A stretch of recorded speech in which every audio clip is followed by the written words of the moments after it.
श्री पुरुषोत्तम मास महात्म्य 27वां अध्याय। श्री नारायण कहने लगे कि वाल्मीकि ऋषि इस प्रकार राजा ध्रुड़धनवा को उद्यापन विधि बता करके कहने लगे, हे राजन, तेरा कल्याण हो। अब मैं पाप नाशिनी सरयू को जाता हूँ। तब राजा आनंद युक्त स्त्री सहित उनकी पूजा करने लगा। ऋषि ने राजा की पूजा को अंगीकार कर उसे आशीर्वाद दिया। तब सायंकाल हो जाने पर वाल्मीकि ऋषि वहां से चल दिए। राजा भी सीमा तक उनको पहुंचाकर अपने घर आया और अपनी रानी गुण सुंदरी से कहने लगा, हे सुंदरी, गंधर्व नगर के समान इस सुंदर नगरी में, इस असार संसार में राग द्वेष वाले मनुष्यों को क्या सुख है। नाशवान शरीर को छोड़कर ध्रुव को प्राप्त करने के लिए, श्री पुरुषोत्तम का स्मरण करने के लिए मैं वन में जाता हूँ। तब वह पतिव्रता ऐसे वचन सुनकर अत्यंत नम्रता से हाथ जोड़कर कहने लगी, हे पतिदेव, मैं भी आपके साथ चलूंगी। पतिव्रता स्त्रियों के लिए पति ही देवता है। इस प्रकार प्रिया का वाक्य सुनकर और अंगीकार करके राजा पुत्र को राज्याभिषेक कर स्त्री के साथ तत्काल मुनियों से सेवित वन को चला गया। इस प्रकार व्रत की विधि में स्थित हुए तपोनिधि राजा की वह पतिव्रता रानी सेवा में तत्पर रहती। राजा के इस प्रकार करते हुए संपूर्ण पुरुषोत्तम मास के समाप्त होने पर वहां पर एक विमान आया और विमान पर चढ़कर दोनों सुंदर नवीन शरीर धारण कर तत्काल गौलोक में चली गई। श्री नारायण बोले, हे नारद, इस पृथ्वी तल में पुरुषोत्तम के समान कुछ भी नहीं। 1000 जन्मों तक तप करने से भी वह फल नहीं मिलता जो पुरुषोत्तम के सेवन से मिलता है।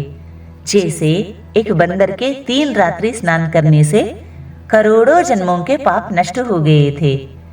श्री पुरुषोत्तम मास में अनजाने ही उस दुष्ट वानर का स्नान होने से पूर्व कुकर्मों का नाश हो गया था और वह सुंदर शरीर धारण कर विमान पर चढ़कर गौलोक को चला गया था।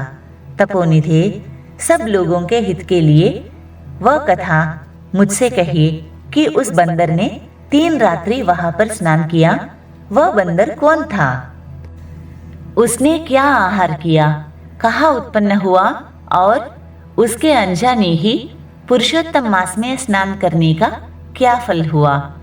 श्री नारायण बोले, केरल देश में उत्पन्न अत्यंत लोभी एक ब्राह्मण था। इस कर्म से लोक में वह कंजूस नाम से विख्यात था। यद्यपि उसके पिता ने उसका चित्र शर्मा नाम रखा था। वह कभी भी कोई धार्मिक कृत्य नहीं करता था। एक वन में विचरने वाला माली उसका मित्र था। वह ब्राह्मण सदैव अपने उस मित्र माली के पास जाकर और रो रो कर बारंबार अपना दुख कहा करता था कि नगर के रहने वाले सदैव मेरा तिरस्कार करते हैं। इससे इस नगर में रहना अति कठिन हो गया है। वह माली उसको दीन जानकर दया करता हुआ बोला, हे चित्र शर्मा, तुम इस समय बाड़ी में रहो। कंजूस माली के वचन सुनकर बड़े आनंद से उस बाड़ी में रहने लगा। नित्य उसके निकट रहता और उसकी आज्ञा का पालन करता। इससे उस माली का उस ब्राह्मण पर दृढ़ विश्वास हो गया। तब उस माली ने अत्यंत विश्वास से उस बाड़ी का उसको अधिपति बना दिया और सब प्रकार से बाड़ी की चिंता छोड़कर स्वयं ने राज मंदिर में नौकरी कर ली। इधर लोभ से अत्यंत दुर्बल वह कंजूस बेचने से बचे फलों को बड़े आनंद से निर्भय होकर खाने लगा। उस बाड़ी से उत्पन्न हुए द्रव्य को निर्भय होकर खुद ही ग्रहण कर लेता और जब बाड़ी का माली पूछता तो असत्य बोलकर बहाना करता। इस प्रकार बुढ़ापे से गलित शरीर वाला वह दुर्बुद्धि कंजूस 87 वर्ष का हो गया। तत्पश्चात वह मूढ़ बुद्धि वाला कंजूस मृत्यु को प्राप्त हो गया। उसको जलाने के लिए काष्ठ भी नहीं मिला। वेदों के जानने वाले विद्वान कहते हैं कि बिना फल भोगे पाप नष्ट नहीं होते। मरने के पश्चात वह यमदूत के मुद्गरों के मार से हाहाकार करता हुआ अति भयंकर यम मार्ग को चला। विलाप करते हुए उस ब्राह्मण को यमराज के दूत यमराज के निकट लेकर गए।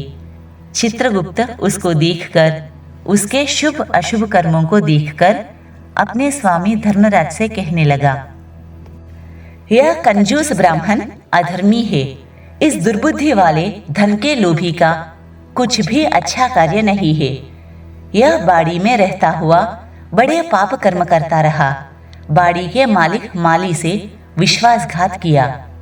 श्री नारायण बोले, हे नारद, इस प्रकार चित्रगुप्त के वाक्य सुनकर धर्मराज अत्यंत क्रोध से भरे हुए वचन बोले, यह 1000 वर्ष तक बंदर की योनि में रहे और विश्वासघात का फल इसको बाद में मिलेगा। श्री पुरुषोत्तम मास महात्म्य 27वां अध्याय समाप्त। जय श्री कृष्ण।